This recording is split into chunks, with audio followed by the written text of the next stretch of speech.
Hello, everyone. Welcome to Raw, Hard, and Real. I'm here today with a very special guest, Voidax. How are you today? Drinking tea.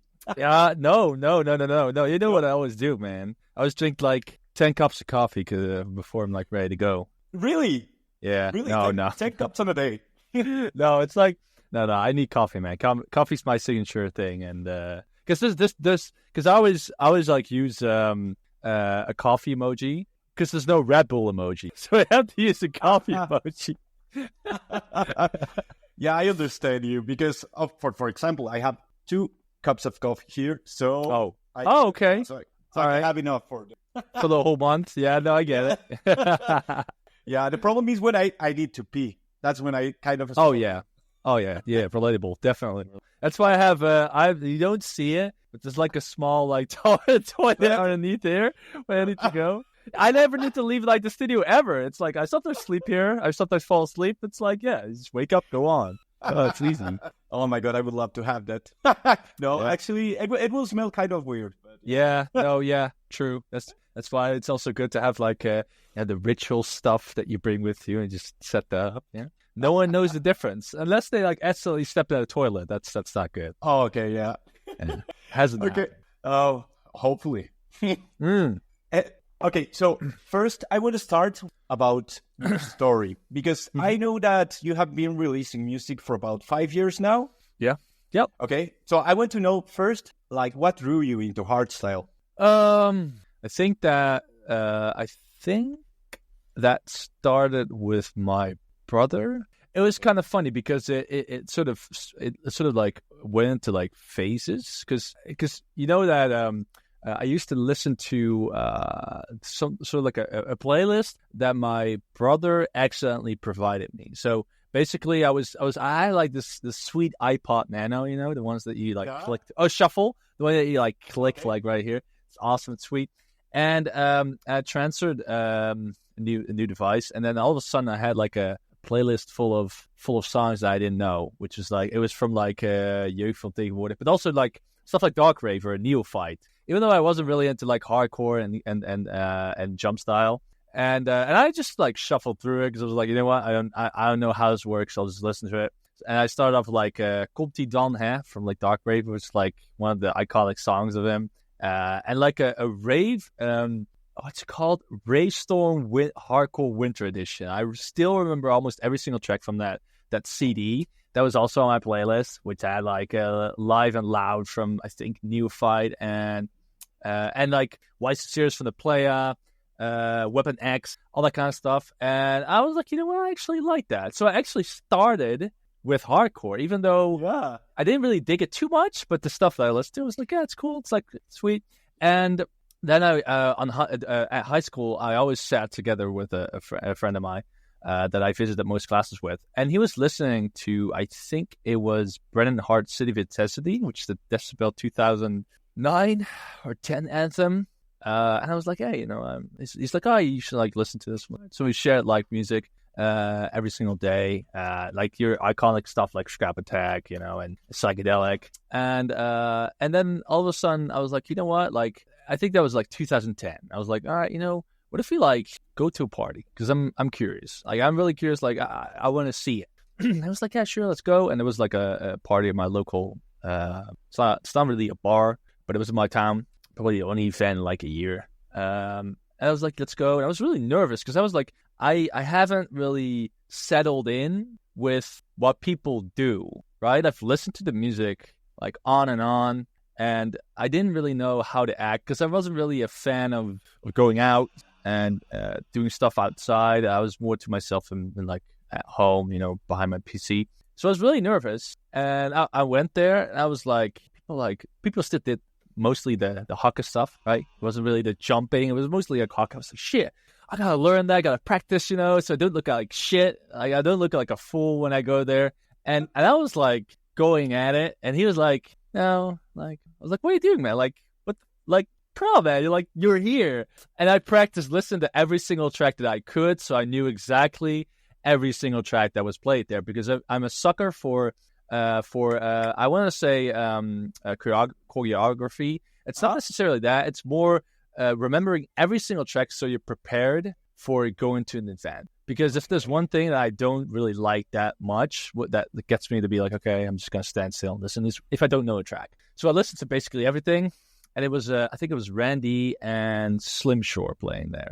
Those were like the main acts. And I'm pretty sure you could still book like Randy for like 50 euros back then. And wow. It was like, again, it was like 2010. Yeah. And I had a like fantastic time. I got to know a couple of people from town that I'd never actually met before. And then, it sort of like, it grew. I went to...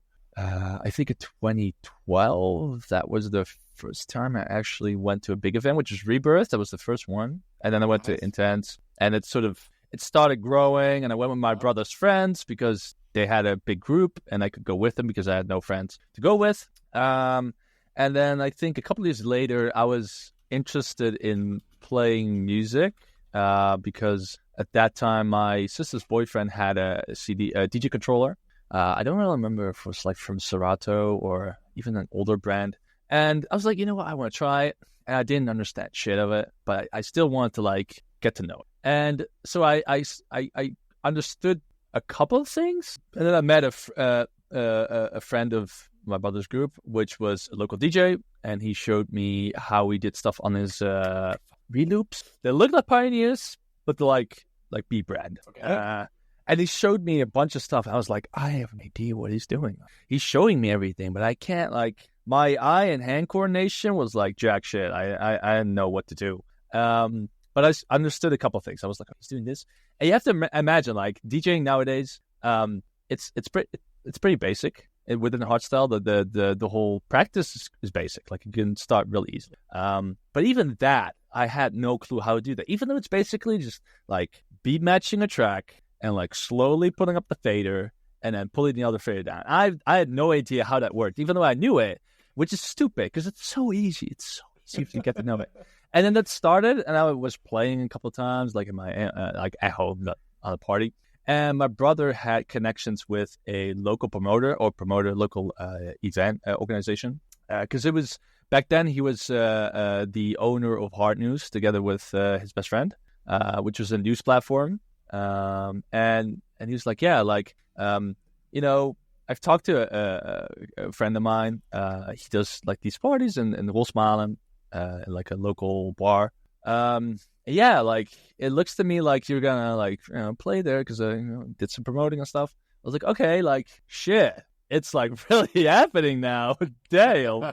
And I was like, you know what? I'm so not ready, but I want to do this. I want to do this. And I was playing B2B with another guy, which lived in my same town.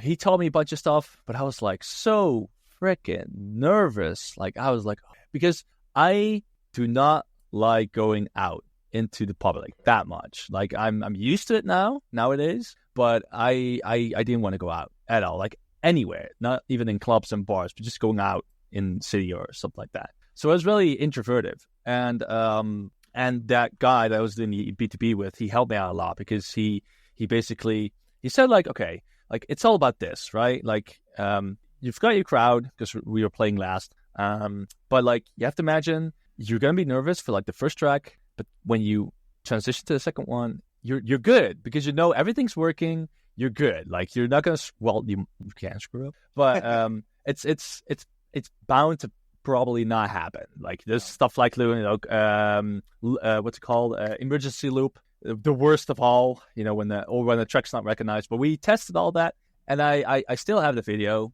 and I just went all out, and it was so funny because I was so nervous. I was like, I was shitting myself. Not even gonna lie, I was actually convinced I was gonna shit myself.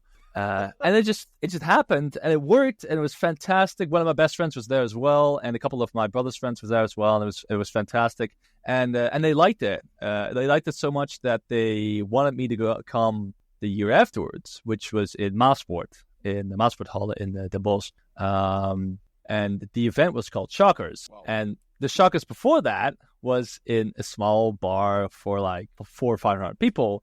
And then they upgraded to the Maasport Hall for like 3,000 people, which had like a first area and a second area. And I played in the second area. It went great. Like I didn't have music yet, but it went great. And then a couple from Germany caught my eye, or they noticed me, and a friend of mine was like, hey, like there's a couple in Germany, they're like promoters, and they want to book you. Shit, it's like the second booking, and they want me to have you in Germany. They're like, yeah, really love your energy. We fell in love with you like instantly. We want to have you in Hamburg. And so the year after 2016, I played in Hamburg for the very first time. We drove there, 5.5 hour trip with a couple of my friends, and it was a really sick venue. Like, it wasn't anything high end, but the overall atmosphere was great. It was like 1,200 people in total, like the capacity. Nice. And there was a local DJ playing before me. I played 1.5 hour, and he played an hour.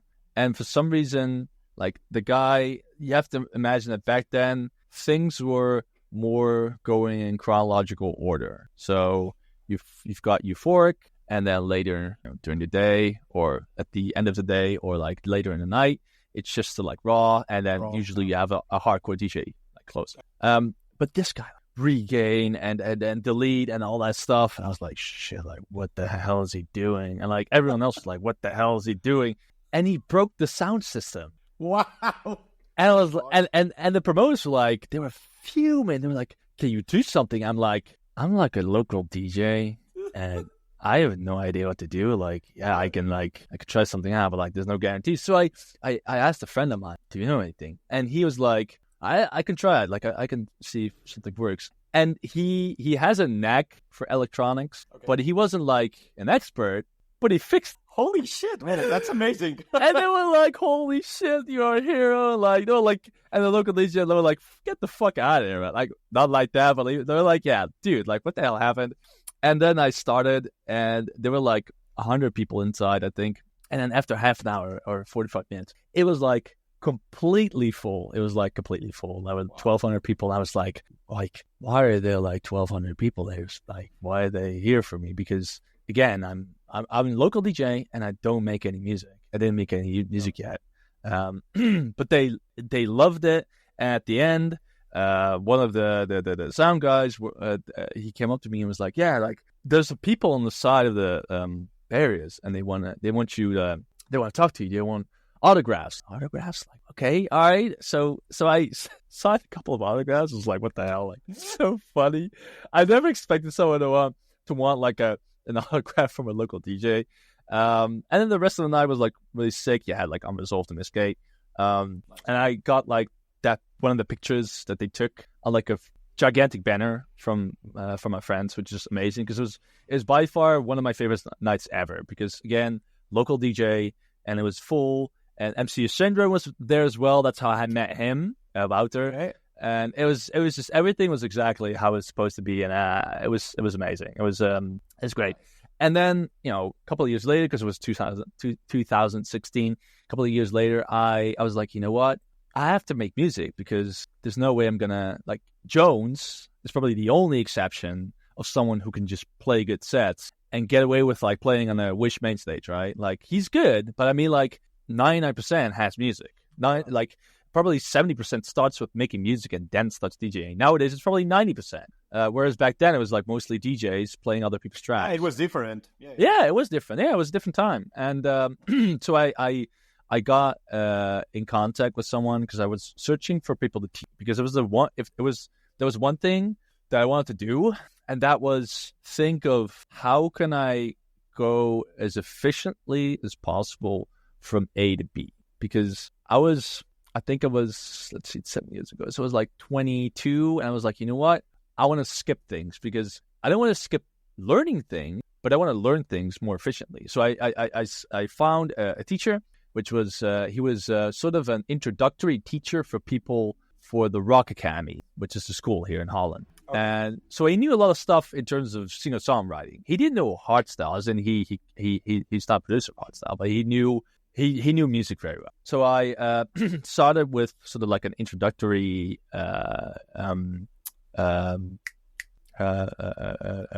lesson. Yeah, like sessions, like a period of sessions for half a year, I think, where I learned to make, because it was like, I can't teach you hardstyle. Is there anything else you want to learn, so I can sort of shift the focus on teaching you the basics, but also teaching you how to make that kind of music? I was like, I've like been a huge fan of like trailer music, especially like hybrid and rock trailer music since like a kid. I was like, all right, I can do that. So he taught me that. I started making that. I was like, I love trailer music. I want to make that. So I started doing that. And then I started working on my first Hardstyle track, which was later known as Submerge, which was the second release, but it was the first Hardstyle project, like the first fully fledged Hardstyle project I've ever worked on, which eventually took 3 years to finish, I think. Wow.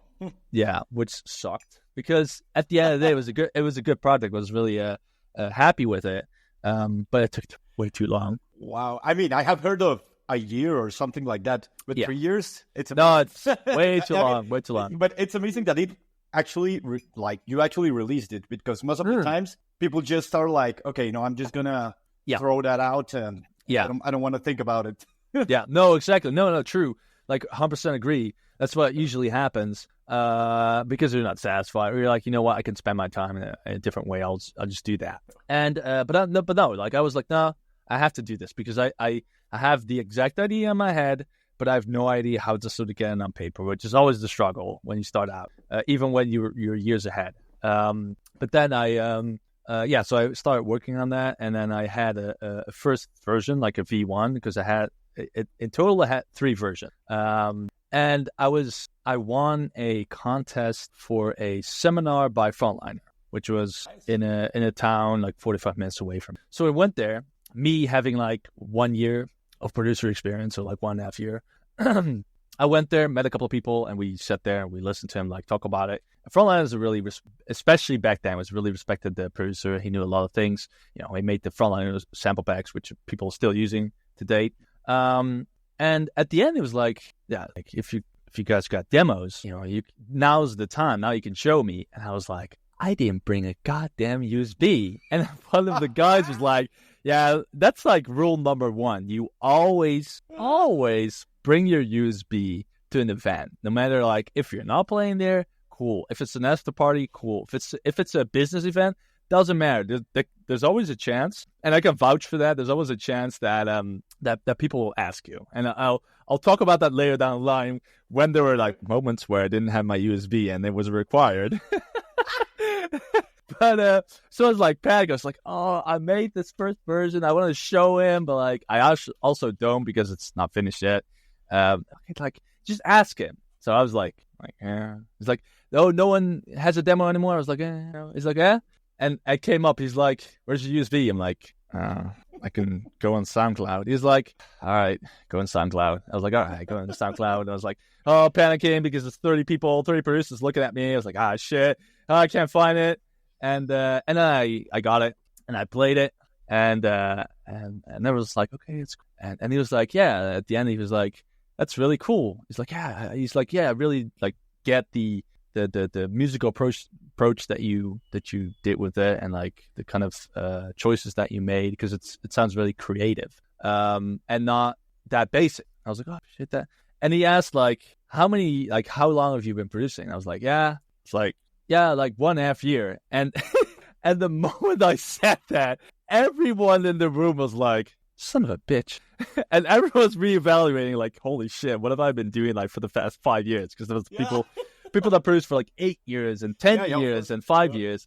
And then afterwards it was like, oh bro, like what the fuck? That's so cool. Like 1.5 years, are you serious? I'm like, yeah, like 2017. And I was actually like, that gave me like the motivation to be like, all right, I'm not saying I'm ahead of the curve by any means, but I'm further than I would have been would I not have help, or like a tutor or a producer to help me out to teach me. Yeah, and I want to say something about that, because I think that actually having a tutor or someone that can guide you on the way, it will save you a lot of time, because even now that you have a lot of tutorials and you can go to YouTube or you can have the master classes or whatever, I mean, you can learn a lot. But if you have a question, like a specific question about something, how can you do this kind of sound or whatever, these tutorials are not going to teach you that, No. So you need someone that you can ask and that can guide you and help you in the specific cases that will save you literally tons of time. Yeah, no, exactly. Because what I've seen is it's usually either it's too basic or it's unfinished. And what I mean by that is, I remember there was I think it was a harder class video or harder class masterclass of someone teaching how to finish kicks. And I was like, hey, I want to know that because I've been struggling on doing that. And usually it's like, oh, let me show you how to make this. And it's like, you watch it, you're like, okay, I now have a 50% construction of an adjust kick. But like, what's the last 50%? I'm missing that, or that 20%. And they're teaching them. Like, that's exactly what I want to know. I want to go into specifics. Like, I want to know from point A to B. Or there's tutorials. I remember the Audio Freak one, which I really loved, but also hated. Because halfway through, he sort of stops working in Tremor, which is a drum machine, and then goes over for like a half-finished kick in Dramazon. And halfway through the video, he switches plugins, like drum plug. I was like, okay, I've been doing this for like 2 hours, and now you're switching. Why? That kind of bugged me. Even though it's probably one of the most watched kick tutorials ever, which is the Audio Freak one, and I think Frontline did one.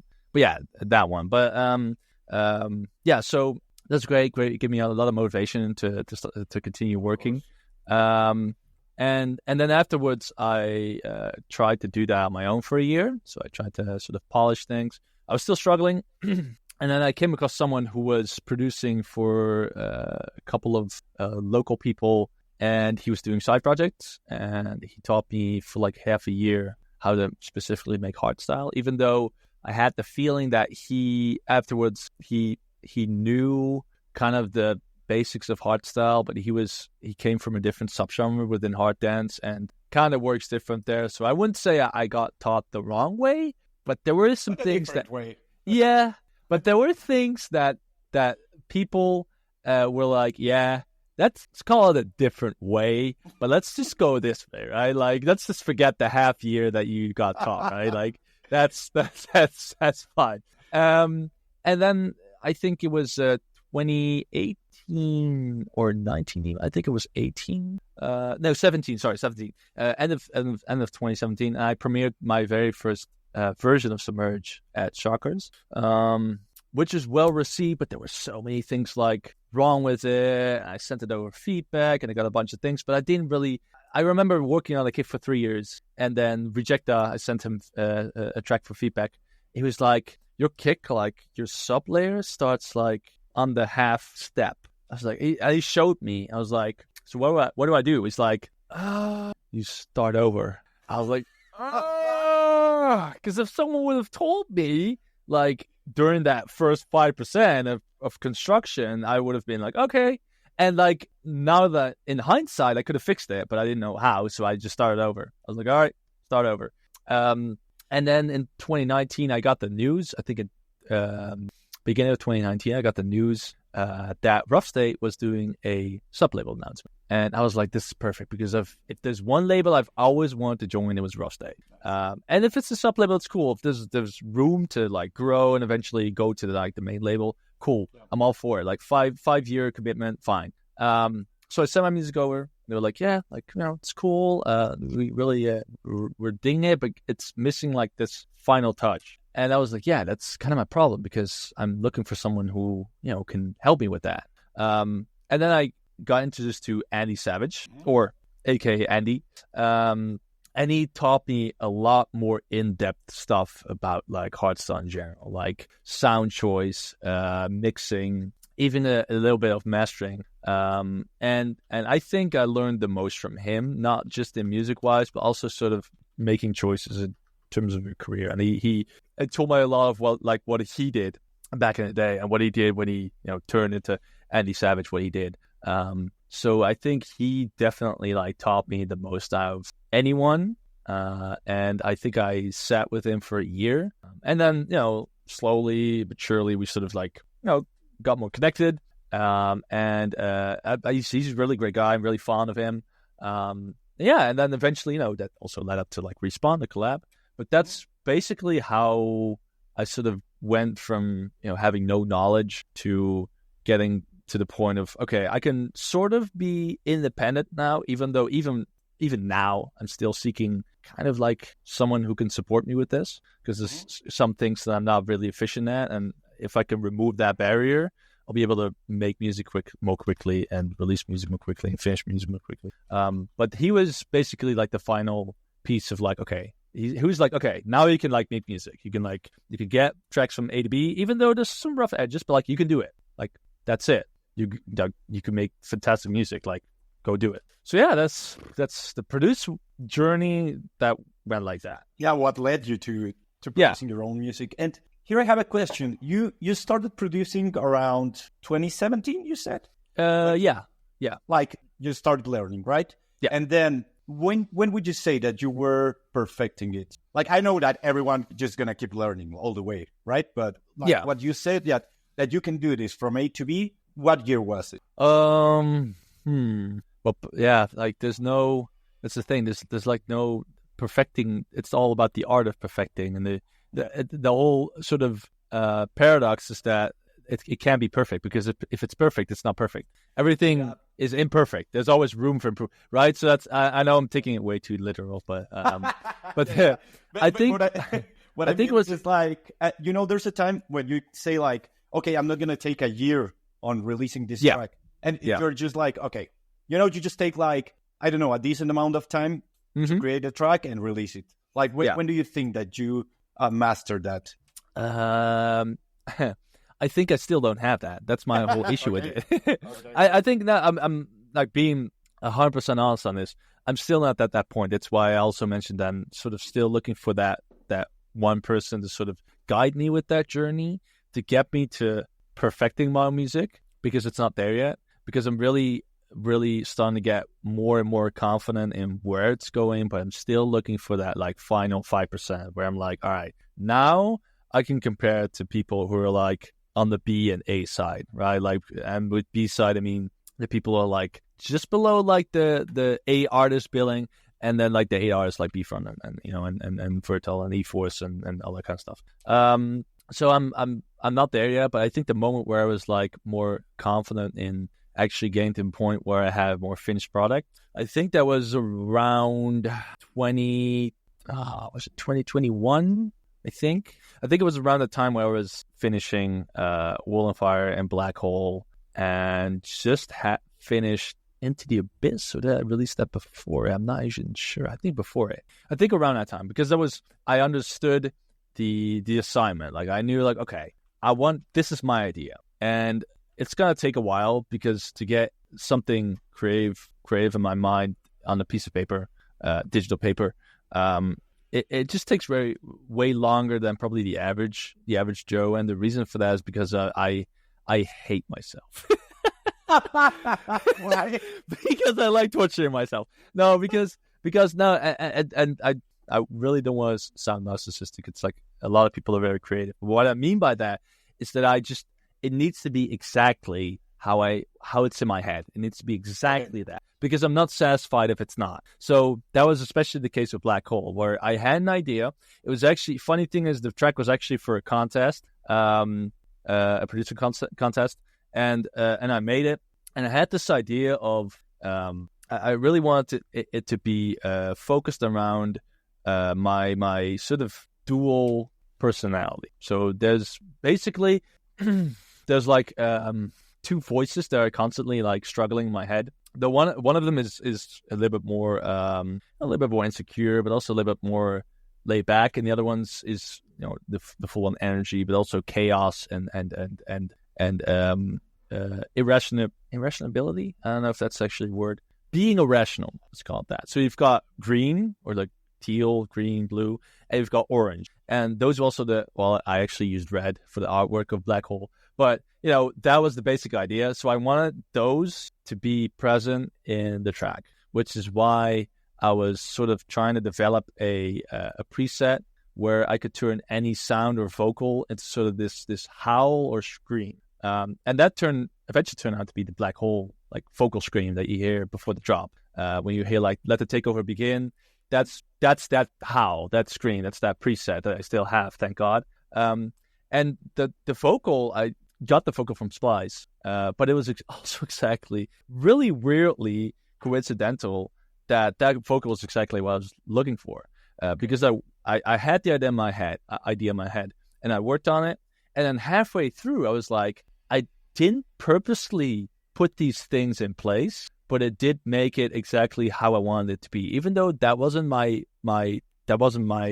purpose. Like I didn't do that on purpose, but it eventually made the track exactly how I wanted it to be, because the vocal is talking about about like let the takeover begin. But it's talking about like he's lost a sense of self. I'm actually gonna say the vocal, the lyrics now. It's like, I've lost a sense of self, but I gained something else, something sinister within. Let the takeover begin. Right? There's like something with it. There's something within you that's gonna take over, and that's funnily enough, that's the constant war between the two personalities, two voices. And then the coolest thing was when he said, what's it called? Oh, you know what? I need to look it up again. You're gonna just Google your lyrics? Yes. Okay. I guess wait. How can I forget that? Wait. Okay. Wait. Don't worry, it can happen. Okay. And I can't control my mind. But I say I'm feeling fine. And then when he says, I say I'm feeling fine, I'm using that howl, that scream effect on it, which is creating contrast, because he's saying, but I say I'm feeling fine, but he's screaming it, which is like the two voices merge with each other, which I was like, holy shit, that's like, I couldn't come up with that myself. Like, that was my subconscious that did that. I'm not even joking. That was my subconscious that did that. And I know that probably not a lot of people either don't give a shit about that, or they didn't know about that, or they, like I said, they don't care about that. That's fine. But like, I was like, this is it. Like, this is exactly what I wanted to have. And I didn't even do that on purpose, but it's like, this is amazing. It's perfect. And then I worked on everything else. It needed to be very epic, very dramatic, very dark. But then the sort of drop needed to be a little bit more, a little bit more melodramatic, less like dark, but melodramatic. And I finished it, and I made Wool and Fire as well, on the basis of Imagine Dragons' Believer, because it used to be the bootleg that I made of Imagine Dragons' Believer, and then I turned it into Wool and Fire. And I premiered those during DEF CON at home, and the sort of the perceival on Black Hole was insane. Wool and Fire probably a little bit more, but Black Hole was like insane, because I didn't even expect it to get I'm looking at number 86 on the Hardstyle Top 100. I didn't even expect it to like get anywhere in the top 100. So it was really, that was like a big milestone. But the idea that it had was just perfect. That was the pinnacle of perfectionism. It was just, that was exactly, I wouldn't change any single thing in that track. That's one of the only tracks where I'm like, I wouldn't change a single thing. Like, it was exactly like I wanted it. And now it's 3 years old. So yeah. Okay. Okay. And can you tell me a little bit more about what happened with you during the pandemic? Because I thought that you might, I don't know, well, what I have heard from most of the artists is like that on the pandemic is when they start, I mean, new artists, like they started producing like constantly, because since they didn't have like much to do. So how was it for you? It was kind of the same, because I remember a meme that was on 9gag, which showed like extroverts in the pandemic, and it was like screaming and chaos, and then introverts in the pandemic being like behind the computer still.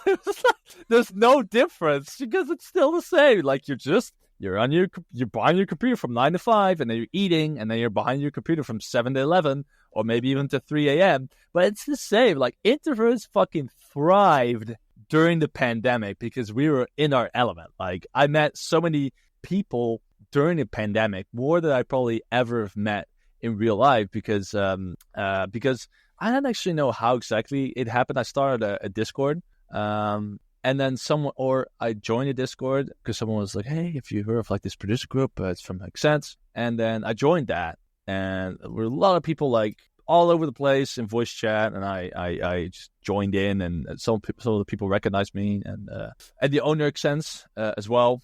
And we instantly hit off. It's funny because he sometimes reminded me of it. One of the first things I said to him, because I was really into Monster Hunter, was like, bitch, buy Monster Hunter World and we'll like fucking play. And I was like, holy shit, if I think back of that, that would never be the first thing I would ever say to a stranger. That was so fucking fun. I was like threatening him to like buy it, or I'd like cancel him. But it was great, and then I met all these fantastic people, and they really pulled me through like the pandemic, because let's be honest, it was, for some people it was less hard, for some people it was harder, but it definitely like took its toll at some point, because obviously you have to imagine like we were at like that, I think like not even the halfway point, I think it was end of 2020, and all of us were like, shit, like we have no idea how long it's going to take, like there's no roadmap, right? That's why a lot of people were panicking, because there's no roadmap, like there's no end date, like, okay, like, you know, beginning of 2022 we're going to go open again. No, we didn't know that. I'm not saying it's like the worst thing that could ever happen, but for my generation, at least for me, it was, because we have like both terrible memories from it because we were so isolated, but I also had fantastic memories that I'd love to like, that I'm already calling very nostalgic, because it was the first time I like, you know, gotten to connected with this through Discord and met amazing people, and I started playing Minecraft like everyone else for like a 2-week period where you play and build, and then you never touch it again. And it was amazing, but like production wise, I wasn't really that much more productive. I'm pretty sure like if we didn't have any pandemic, probably like stuff like Black Hole or World on Fire probably never happened, because you'd be so occupied with doing other things. But it definitely gave me a very the space to experiment, be like, okay, like what is it exactly you want to like do? What do you want to show people? What do you want people to hear? How do you want to present yourself? And I kind of wanted too much. So because if you look at like Black Hole and a World on Fire, they're pretty different from each other. Like they have a sort of kind of like essence, but they're pretty different from each other. And if you look at the release afterwards, it's pretty different. And the release afterwards, it was different. And to a point where you could go to a promoter and be like, hey, you know, I know this DJ is like, oh, it's kind of creative, you know, he makes like emotional music and like this topic, like dramatic music. It's like, okay, cool. And then you show like 10 tracks. So like, okay, so like, if I book him, am I going to get like Q1 to 2020 Voidax? Am I going to get like winter Q4 2020 Voidax? Am I going to get Into the Abyss Voidax? Promoters didn't know what they were going to get, because I made 10 vastly different tracks. And that kind of caused a knot, and promoters like didn't know what they would get. And I had some conversation with that with the agency as well, and I was very stubborn, because I was like, yeah, that's because I like to express myself, and blah blah blah blah. Oh, I'm so dramatic. Oh, I'm so dramatic. And they were like, yeah, but like you've got this. Like if you do like 5 more Black Hole tracks, like you got this. I'm like, nah, because I like that, but like I can do better than that, and like I can make this, and I did, and now we're here. And I'm like, shit. Well, I'm not saying I wish I did that, but at least if I would have stayed consistent, and that's what I was missing from the very beginning to now, is consistency. Not even with like making music, but it's making a style of music that's very consistent. Well, a lot of other producers do perfect. Like when they're making a track, you know exactly that's them. Whether it's like a snare or like a screech or a vocal style or whatever the hell. And I had my own thing, true, but it was more like, oh, it sounds like future noise, but I know it's not future noise. So it's probably Voidax. It's like, shit, all right, let's go to Reddit again. Oh, yeah, Black Hole came out. It sounds like something future noise produced. Oh, it's future noise from Wish. I'm like, shit. All right, that's not what I wanted at all. That kind of sucks. That really sucked. But yeah, no, that kind of happened, and that happened as well. That really bugged me. That a lot of people were like, "Oh, like reminds you of future noise." I'm like, God damn it! No, it's supposed to like remind you of Voidax, even though you don't know that artist yet. A lot of people make the association with future noise. I was like, I really appreciate the compliment, yeah. But you know, you want to be you. Yeah. Yes. Yeah, you want to stand out and just yeah. And like Black Hole was one of the first tracks where people were like, "Oh, this is sounding more like Voidax." And then I did other stuff, and I'm like, "Oh, you know, this is kind of like future noise too." It's like, all right, I'm so done. So I think you want to know what the best moment ever for me was when people told me that I had my own identity, which that was probably the best compliment I ever got from someone, which was like, yeah, it's like, this is your identity. I'm like, oh, that's exactly, because that's probably the hardest thing to do, is create your own identity, right? But the second thing was, no one on Reddit or Hard Tracks was saying that was future noise. And I was like, we did it. Like, we did it. We're not sounding like that artist anymore. Hell yeah. Yeah. So that was the pandemic problem, basically, pretty much. Yeah. Wow, but I mean, being compared to future noise is a compliment. But still, I get what you're saying. Yeah. You know? Yeah. No. Fair enough. Yeah, I mean, he's probably one of the best produced that there is on Hardstyle. So yeah. I mean, at least, yeah. Like the sound design and everything, he's one of the best. Yeah.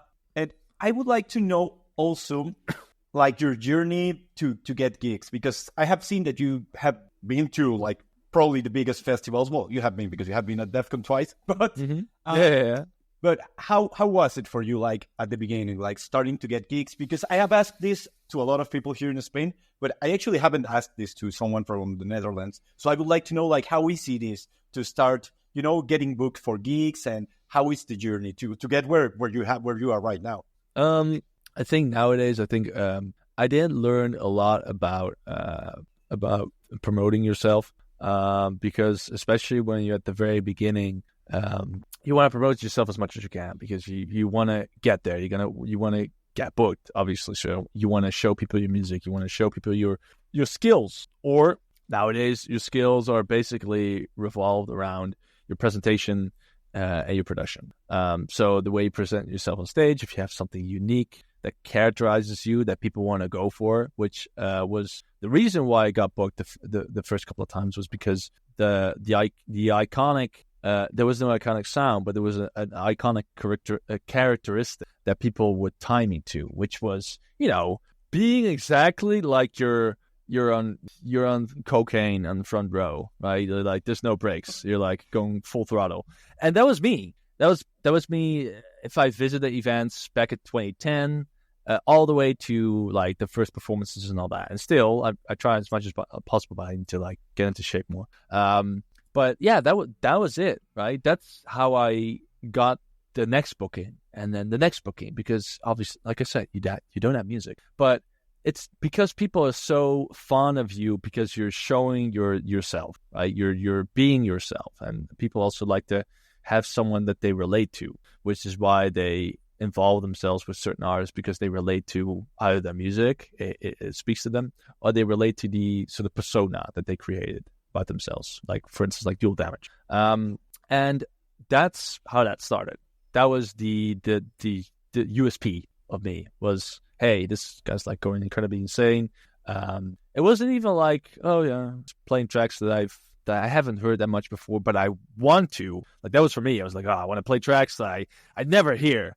And it's like, oh, why do I never hear those tracks? Why is there no one here? Like, why? Oh, he's going away. Oh, yeah, that's the last of the 10 people that were standing in front of my set. That's where, like, didn't really go. It didn't really go well. As in, it wasn't so much as a deal breaker as it is now. Oh, no, sorry, the other way around. But people stayed for the sort of like, you know, the adrenaline rush of like seeing him on stage and like, is he gonna dislocate his shoulder this time? Let's find out. And that was also like kind of a meme, and it was really funny. And I played at like Fairy Tale a couple of years back, and there were like 10 people, and I gave it everything. And the one thing that crossed my eyes was the bar personnel. They were dying of laughter because they were really enjoying it. And I was like, oh, you know, if I can entertain, doesn't matter who I can entertain. If there's at least 1, 2, 3, 4 people that leave after listening, after the set, they're like, you know, that stuck to me. That's a job well done, you know, because you can't expect to get full rooms of like thousands of people.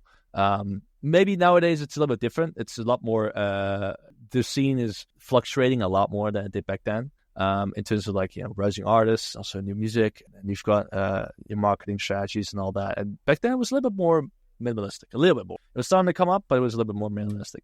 But especially the character that you're displaying on stage is, I think, just as important as the music that's going to reflect you, because that's what it is. Like, your music is supposed to be a reflection of who you are, right? Because else you wouldn't be producing it, because you wouldn't be fond of it. Which is why I'm also like a huge fan of the way that, like I said, like Dual Damages presented themselves, and a lot of the youngsters, if I can say so myself, a lot of the youngsters are presenting themselves as well. It's just no bullshit. They're just enjoying themselves and just making music, and people are coming for them because they like their music, or they just like the stage where they're at, right? Like just like, for instance, like a Fnatic stage at Intense, like only the most dedicated, like raw people or hardstyle lovers are going to be there. And so that's basically it. It's basically the performance that you're going to display, you as a character on stage, or your DJ persona, and the music. And for me, it was the DJ, like the character, that started off, and then the music took off. But the whole problem, though, was that there was too big of a contrast between the persona that was displayed in terms of the performance and the music, because it was very melodramatic and very dark and very cinematic and very long, very long break. Whereas the persona, like the character, the performance was very energetic and very, I hope to say so, accessible and very happy. And that, that didn't match. So that was one of the things that I probably do different. But if you would say, like, how did the first booking start? It's just the performance itself. Yeah. Nice. And I would like to know also, which has been your favorite festival to play at? I mean, I would say, I'm just going to guess, but probably DEF CON, Blue Stage, both. Nah. 2 times, actually. Nah, that's too cliche. Like, yeah, it's insane, especially if you imagine that back then it was just A-listers, only like Adero, E-Force, Randy, what's it called? The get-go, right? You have your red, which has basically as artists, and you had the blue because, well, the red isn't big enough to host to have everyone. To have it. Yeah, exactly. And it was like the red back then was like euphoric artists, and then a couple of raw artists, and then blue had like the main the A artists in raw, and then you had indigo, which had like the extra raw back then, the extra raw. But nah. I think blue was amazing. It was really it was insane. But I think there were like 2 things that I liked the most, which was, I think it was Spain, Fabric. Fabric was really good. But I think, Boat's House in Germany during what was it called again? Musical Madness. I think that was one of the coolest bookings ever, because it's an infamous venue. It's like probably like I think it was like top 5 in the world. That was insane in terms of like how fast, because I was playing the first hour, how fast people would like pack the whole area. The other would be Mexico City, because for some reason people were seeing some kind of Hollywood icon, it was culture shock. It was insane culture shock, because you're, again, not necessarily local anymore, but still a regional artist, C-class, and they're looking at you like you're goddamn headhunters or something like that, right? Like, it was like that. You had your own bodyguard, for fuck's sake. It was so weird. And so that was insane. The people were so grateful, which was probably the one thing that sort of humbles you a little bit, because you're like, shit, like, they really go there and party like it's the last one, because they have like one or 2 every year, if they're lucky. If it doesn't get like canceled or whatever. But like those people, I was like, oh man, I wish we were living in those times again, because it was so insane to see that. And then the other one would probably be the DEF CON home performance we actually did, because technically I played at the Indigo twice during the digital live stream. And the first time we did a green screen behind us with like visuals, and the second time we wanted to do it bigger, and we had a location in Nijmegen, which was a factory, like old factory, and it had like a hallway that was like 50 meters long, and we set up like all the equipment and production there, and I had a really cool idea for an intro, like how to start an intro, which I did with like making custom audio, really cinematic audio to start off the set, and also doing stuff for like sort of a tiny bit of choreography and the video editing was like, I was like, this is it. Like, this is how I want to display myself, right? This is how I want to present myself. And that was cool because I think that was the first time I actually played Black Hole and World of Fire. It was on a DEF CON live stream. So there was no audience, but the performance for me was like one of the coolest back then. And like I said, DEF CON Blues, it was so sick, but it's too cliche. Like, you need to like the small bookings where it's like everyone's like partying like it's the last night, or like it's the sickest venue in the whole world, or that's DEF CON's like it's a no-brainer, but it's more fun to like say something else because DEF CON Blue, like 1,000 people, even though they were not for me, but for the artists playing after me, but. Who was after you? Fertile. And that was 2022. So he was in the starting peak. So I was like, yeah, exactly. I was like, you know what? He's playing after me. Like, it's gonna be full, like 50 minutes before I'm done. So last 50 minutes, we're gonna push everything in it. And that's funny because you're always, or at least I was sort of promoting myself towards that point, as in that way that I was like, okay, there's an A-list producer or DJ that's going to play after me, so I want to put like the new ideas around the new tracks around like the last 20 minutes. End of your set, yeah, exactly. Yeah. You want to strategize that because you're like, the most people are going to be there during the last 20 minutes. So yeah. Right. I actually want to talk about two of the places that you just mentioned, Mexico and Fabric. First, Mexico, because I'm from Mexico. And actually, really? like you said, yeah. I live in Spain, but I have been here just for 6 years. Yeah. So I get what you were saying about the people. And the thing is that since it's nothing like in Europe, for example, because here I can see my favorite artists at least once here in Madrid. Yeah, because they always come to Fabric or event that there is. Yeah. Or I can just go to the Netherlands and go to an event, and it's really close.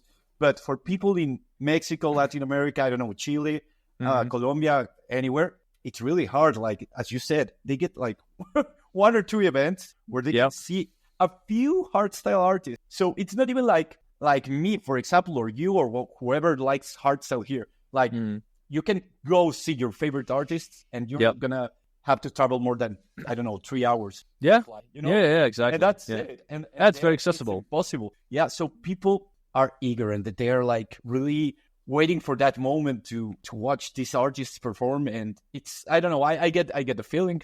When I used to live in Mexico, I actually wasn't a hardstyle fan. Oh, really? That happened when Actually, I got introduced to hardstyle here in Madrid at Fabric.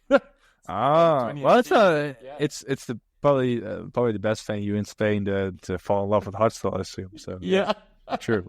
Yeah. So I mean, I get what you were saying. It's different. People live those experiences a lot different. They appreciate it more because they know it's gonna be very rare.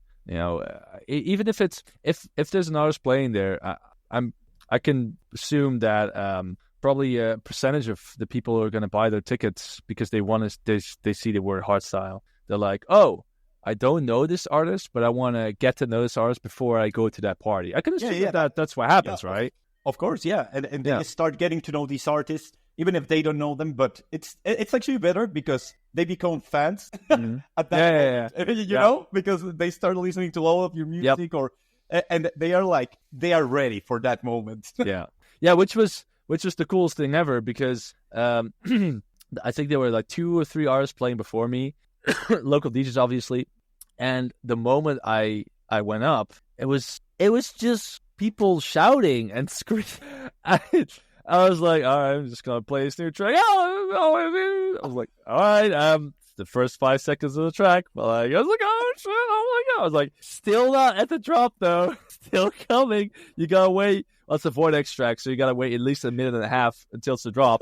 And it's like, oh shit! I was like, all right, but that was the coolest thing ever because there was no room for breaks. Like everyone was like, this is it. This is the epitome of like hardstyle in Mexico City. Like this is it. Like and I get that, of course. Like if you have that in Holland as well, like just think of it as like a small venue with like a concert. Like we have those in a city near us. It's like a very well known venue. It's called 013 in Tilburg. Because there's like hardstyle events there, but there's usually pop and rock concerts there. And I'm talking about like I think Metallica's played there before. Falling in Reverse is playing there, even though I don't have tickets, unfortunately. That sucks. Yeah, it's next month, and like I don't want to talk about it. It's sad. It's just sad. I think a lot of like big people have played there, and I would sort of compare it to that, like me being able to see. I don't know which artist I want to see. Linkin Park, I want to see them again, but I've seen them like twice before. Let's say, for instance, I don't know if you know that someone like I don't know if you know people like Blue Stahli or Cell Dweller. They're from like an electronic metal label. It's like it's insane. It's really cool. And their performances are like super rare. Like they're usually performing in America because they're from America and they don't have the kind of global success or global global reach. Yeah, I get what you're saying. To be able to perform in like Europe, which one of them has like stated before that he wants to. But if they would play in the 013 like June next year, I'm like fucking throwing everything out. I'm like getting my agenda. I'm like, all right, like pre-sale starting then. Okay, 3 a.m. because it's American time. Don't give a shit. I'm gonna wake up. I'm going to sleep. I'm going to wake up at 3 a.m. and I'm going to buy those goddamn tickets because I want to go there. And then when I'm there, I'm going to be like part of the only time I'm going to see them. So I'm going to like pull off my shirt and just scream at them, right? Because I'm like, that's the only time I'm going to see them probably, right? Like I want to see them. Like maybe if I really want to, I'll go to America. But that's a line. That's like a border. I'm like, I need to pay so much for it to cross that border, literally, right? Especially between like Europe and America, like flight tickets are so goddamn. But yeah, like that. So if you do that, the sort of the amount of dopamine and adrenaline you're gonna get from purely seeing them like live in front of you gets you pumped enough where you're like, all right, I'm so high in adrenaline that I'm probably going to pass out after 10 hours. But before that, I'm going to like make sure that I at least remember nothing from it by going so insanely hard on it. So that's what I would compare it with. So I totally get them because it's a very rare occasion. So they want to make sure that they enjoy it like as much as possible. That's, I think that the only time that I have experienced something like that here in Europe, well, no, it's different. It was when I was starting getting into hardstyle. And I just started listening to Sub-Zero Project like crazy because, I don't know, they are probably one of my favorite artists ever.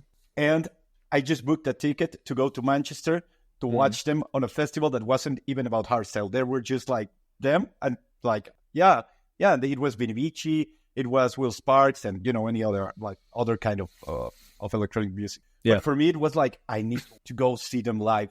And it was like this, I don't know, this feeling, this emotion. And since then, I have never felt that because I just can see everyone like I always, of course, I get I get excited about going to all these events, but it's not the same. It's like the first time is always different, right? Yeah, first time is always special. Yeah, I get that because eventually it kind of gets, I wouldn't say old, but you get used to it, and which kind of sucks because you want to experience that. It's why we have nostalgia. Experiencing that special moment for the very first time. So you want to grasp that feeling and have it again. But the only way you're going to feel that is by, trying something else. Because I knew like the moment I would set foot in making music, I knew I was going to listen to it in a different way. That's what a couple of people told me. It was like the moment you're going to start producing music, your mindset's going to change. Well, not your mindset, but you're gonna analyze a lot of things, and if you're listening music, some people already do that subconsciously, like they analyze details because their brain's gonna remember. So that's why they automatically remember details in every single track. and that's why I have as well. Which is why my head's full of like 4,500 hard dance tracks that you can play from every single moment, and I'm just gonna be able to be like, okay, it's that track, or it's that track. It's like, oh, like there's gonna be this very tiny drum roll followed by this really weird pluck sound, and then in 3 minutes 55, oh, that's my favorite moment because it's when they play that one piano note in like Digital Minds Resonant Part 2, I think. And still, like stuff like that, you can just tell them like, that part. Like it's so funny because there was one friend of mine that I really shared that with, and we were, I don't know where we were, but I think someone was playing, and he was playing Digital Minds Resonant Part 2. He has like 3 parts of that track, so it's like 3 tracks, and it's like part of the sort of saga. Okay. And he played like the main drop. It's you have to look it up, and he plays the drop, and then at like the second half, 1, 2, 3, 4, 1, 2, 3, 4, 1, 2, 3, 4th bar, it plays 2 piano notes all of a sudden, and then and like we're like standing there and like waiting, and like it's like, oh, and you get the moment of ecstasy because you've been waiting for that one detail in the whole goddamn track. And where people are like, oh, I really like music. It's like, but do you like music that much?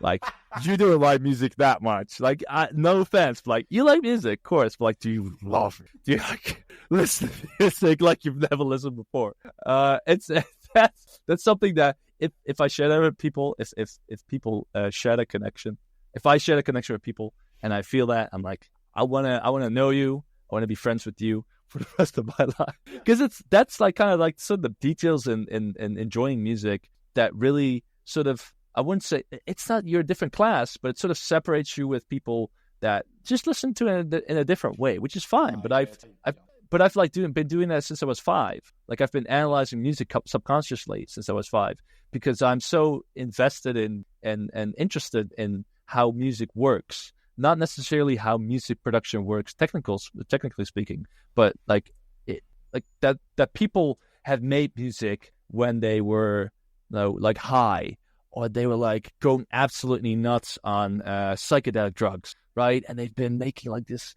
journey, and in or like visual experiences where you're like, how the hell did you come up with that? But like the moment you're listening or you're watching that, you're like, I exactly know what you mean, or you don't. You think you do, but it's I really dig people that dig into music, that really are invested in music in a different scale, and that's what makes music so much fun, right? It's discovering things, but it's also sort of exploring music, right? Like discovering new kind of types of music, new genres, and analyzing music as well in a different way. Like, I don't know if you're a Linkin Park fan. I actually saw them when Hybrid Theory was out, like the first concert that they gave in Mexico City. Oh, shit. That I was like probably 13 years old because... Oh, shit.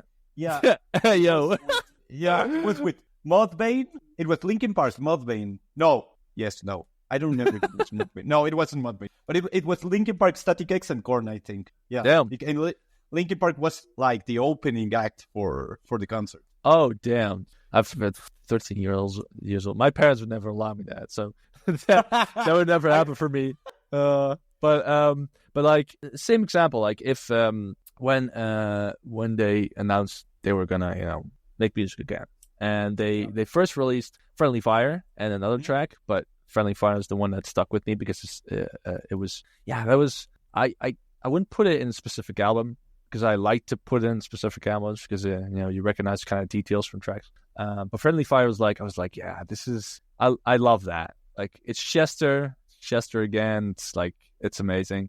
And then they released Emptiness Machine, and I was like, it's too modern for me. Like, I get it. Like, they were like pioneers in terms of like more of the new style metal, right? Even some people were like, oh, it's not metal. It's like, well, it was kind of like hard rock, rap, metal-ish kind of thing. You can really place it into anything, especially with the electronic elements. That was like what really separated them for me, at least. And then then I saw that League was like about to announce their world's anthem. I was like, all right, cool.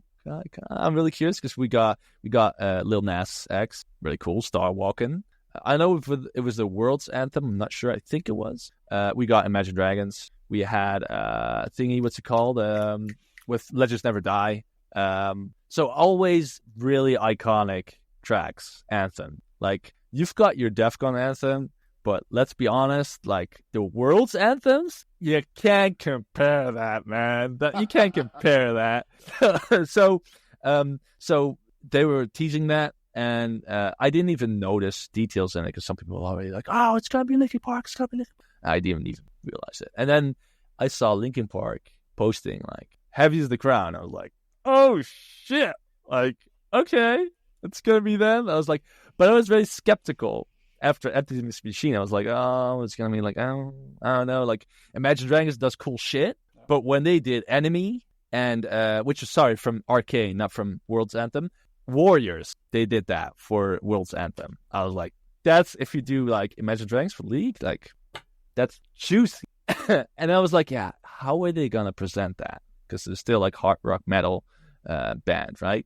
And then I listened to it. I was like, here we go. Like we're full analyze mode. I'm trying to listen to it, but I'm going to analyze it. I'm going to judge it. And I was like, okay, like good start, very old school-ish, very Meteora hybrid, in my opinion.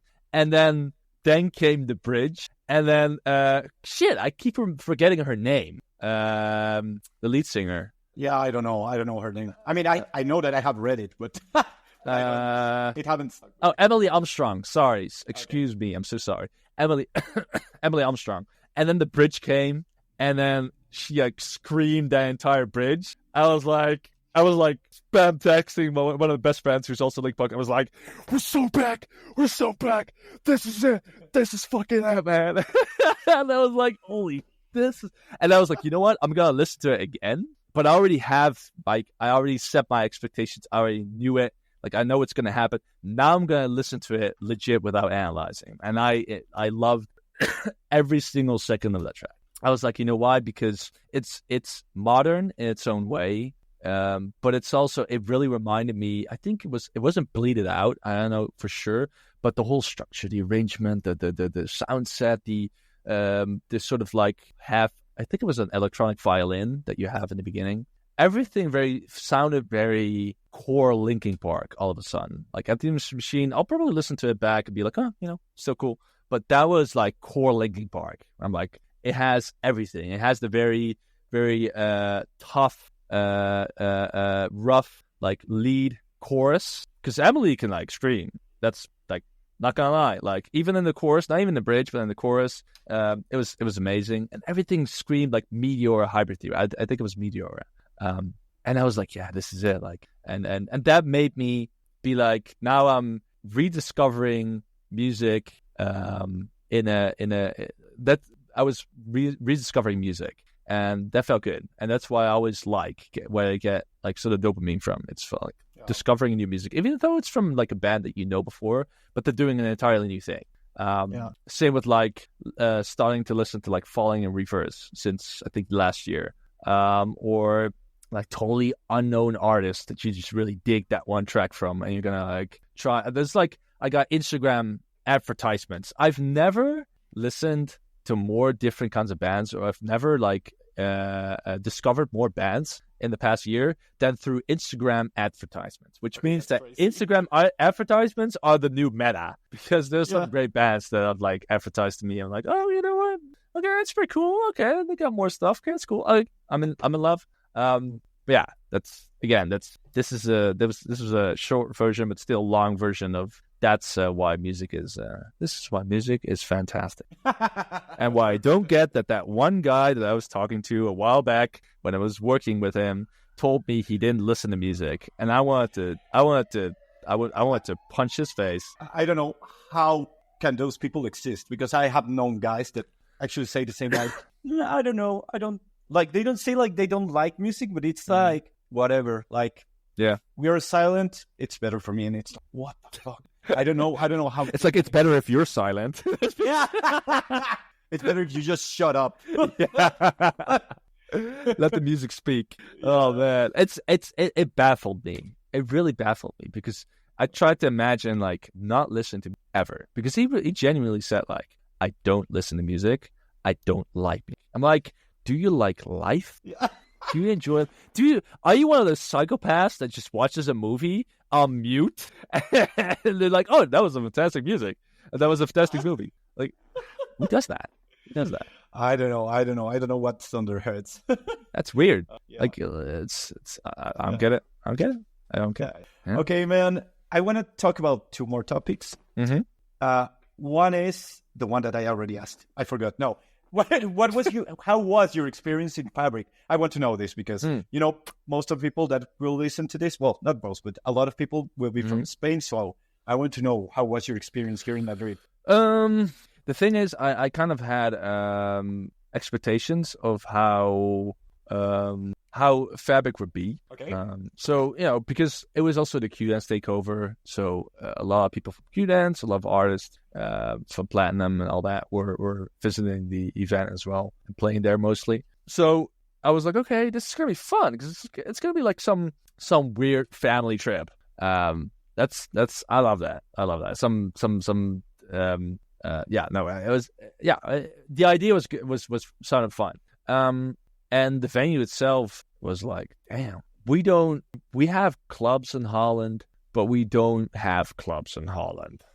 There's no comparison to Fabric in Holland. Just like there's no comparison to like Bootshuis in Holland. Like that's an entirely different league. The whole formation, the whole layout of Fabric, even though one big stage was even closed, so I was kind of sad about that. But it was just insane because the vibe was spectacular. The area I was playing was fantastic. And just spending time there and just enjoying the moment while observing the main stage or just having fun with people. That was an experience in itself. Yeah. It's very interesting. It's very fun. Well, like different kind of fun that you have in Holland, because obviously you sometimes stick around in Holland, but here it was like you're there anyways. Like you took the flight and you're there for like the entire night, and we took the last cab to the hotel, and then everyone was fucking tired at like 6 a.m. Because they had to get the bus to fly back, and that was such a fun experience because it feels like this kind of weird business holiday you have. It was, I can imagine people wanting to do that more, which is why I'm sad that I don't do that more frequently. But yeah, that was cool. Nice. Yeah, I mean, I love it there, and yeah, I think that most of the artists have really have like really good experiences playing at Fabric. By the way, do you like to party afterwards, or no? You're more I don't know if you're more of like, I don't know, you finish playing and you go to your house, or no? Usually I don't. Usually I stick around a little longer. It depends on what kind of venue it is.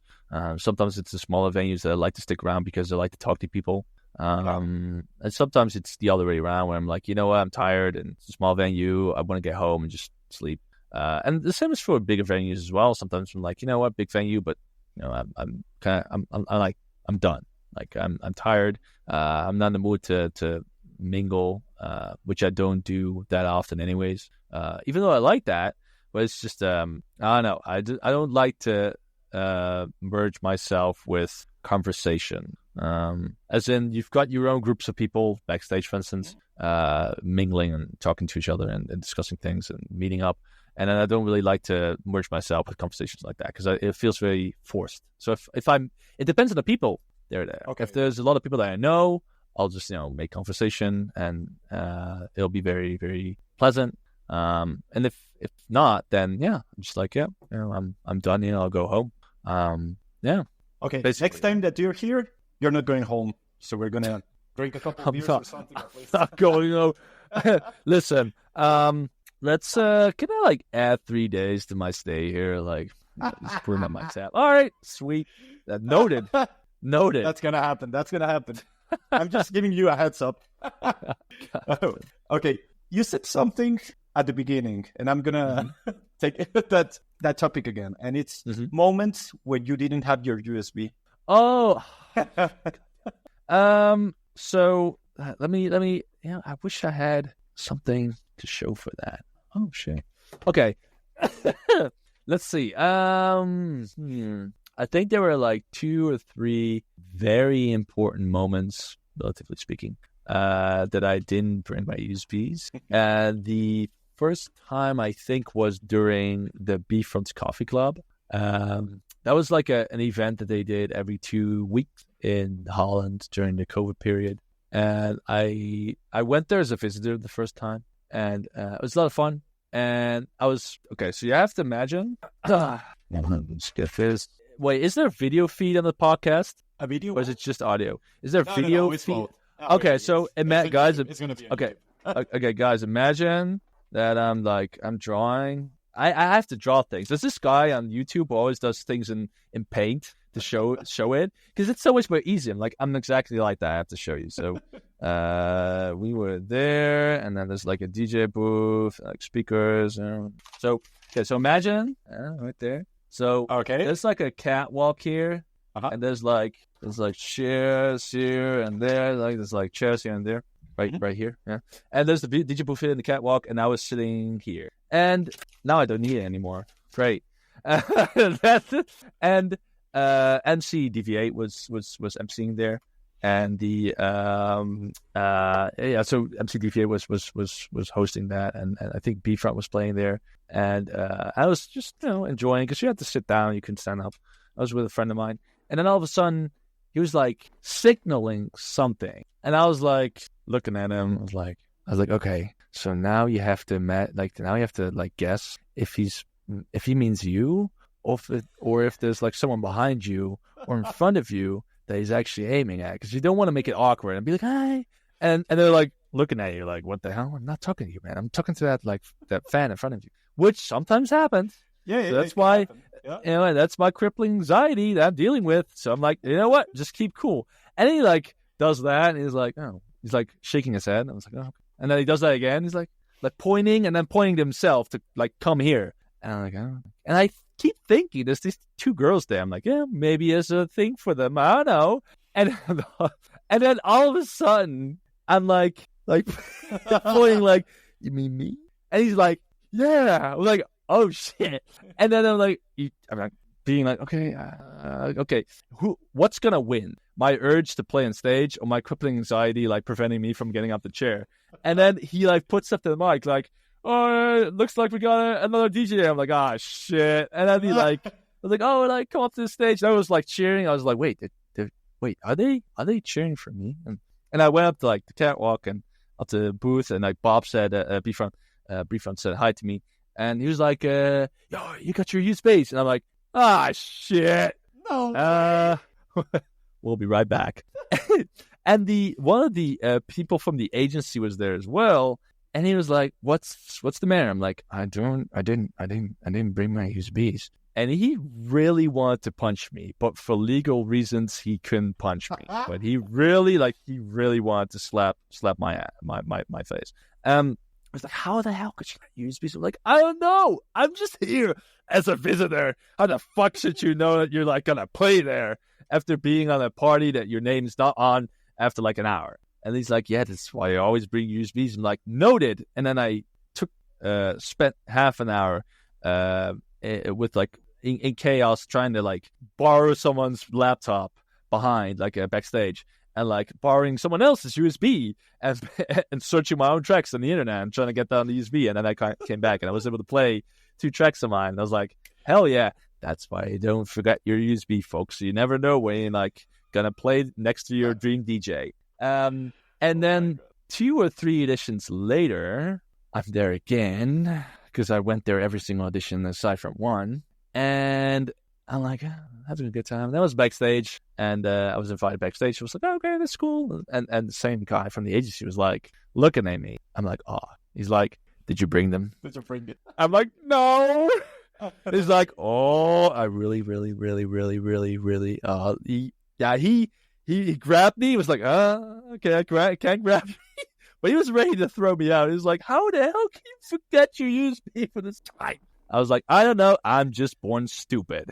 And fixed it again, thank God. And then I think like next time I didn't play, but he was like, oh, you got your USB? I'm like, right here, buddy. got him right here. And then like a couple of editions later, I played there myself, which was amazing. But yeah, that happened like 2 times more, not during that party, but during different parties. And that's why, like, key tip, even though this is probably towards the end of the podcast, listen to the end of the podcast, because if there's one tip we can give you is if you're a DJ, please, wherever you go, always have a USB on your keychain, because you never know when you're going to play that one demo in front of 10 people in a bar, in a local bar. Like, you know, like, even if it's 5 people, even if it's a personal party, like a private party, like one of your friends. And I've had that happen before where they're like, some tracks. Or at a wedding, I play some tracks. I'm like, oh, no, I forgot my USBs. And you're like, yeah, that's it. Like, there's some people that don't know you. Maybe you play some tracks. Maybe one of them knows a promoter. You don't know that. Like, every single opportunity you can get can bring you a step closer to where you want to be. So you have to treat every single opportunity of getting an opportunity, or every single chance of getting an opportunity to showcase yourself. You have to take that seriously. So bring your USBs with you. Like, bring your reserve USBs with you. Bring 6 of them with you, like, wherever you go, because you never know, when you're going to play for like 15 people, or like probably drunk and won't remember your tracks. But even then, someone's like, oh, what's that track like? And you just shove your USB, like, you know what, take it. And they'll forget about it, and they'll wake up and be like, what the fuck do I have USB? What do we have here? Yeah. Oh, I'm listening to that shit. Why did I like that shit? But yeah, you never know. It's so fun. Some wisdom. Oh, perfect. Okay, man. So I'm going to ask you the last question, and it is, how would you like to be remembered on the hardstyle scene? How do I want to be remembered in the scene? Yeah. Do you know that video? That video of that guy in the car with his girlfriend next to him with that track "Wanna Play" from The Prophet? Yeah, I think I want to do more. I want to be remembered by something else, but at least I know that if I go, or if I quit or whatever, at least I'll hopefully end up in 10 years on Power Hour, because it's like, oh, that meme's 20 years old. We've got this guy. We drive him all the way from hell for your entertainment. So yeah, I think I'll be remembered from that video, at least for the next maybe 5 years. Yeah. Not good music. No, just entertainment. Just entertainment. Yeah, I mean, that, like, honestly, entertainment. I want to be remembered for the entertainment that I brought people, no matter in what format. If it's like on stage or it's online, like, I don't care. Like, entertainment. Yeah, I want people to be entertained by me. If that's the case, if I entertain people, no matter how stupid I am, that's job well done, because that's what it's all about. It's all about entertaining people. It's all about doing what you like. I know it's just like it started from like a joke or a meme from this kind of deep like with kind of like conversation. But no, yeah, that's what I live for. I live for making music that makes you want to make more music, and people being entertained by you being you. I think that's the perfect formula. Yeah. Perfect. Okay, man. Thank you very much. Really, I appreciate that you had time for this. Yeah, thanks for having me, man. It was really a pleasure. I hope that we can do this again sometime, because I think that you have a lot of potential on talking. So yeah. I don't know a bit about a lot more stuff. So 1.5 hours. I would probably invite you again in the future, probably in less than a year. Just second part. What do you think? Yeah, I mean, I'm down. Like, I'm never finished. Never. I'm never perfect. Man, really, thank you very much. No problem. For your time, for all of this. It was really fun. No problem. Yeah, thank you for having me, man. Thank you. And thank you, everyone, for watching this. Please subscribe to my channel and follow Voidax and listen to all of his songs and tell him that he is already perfect.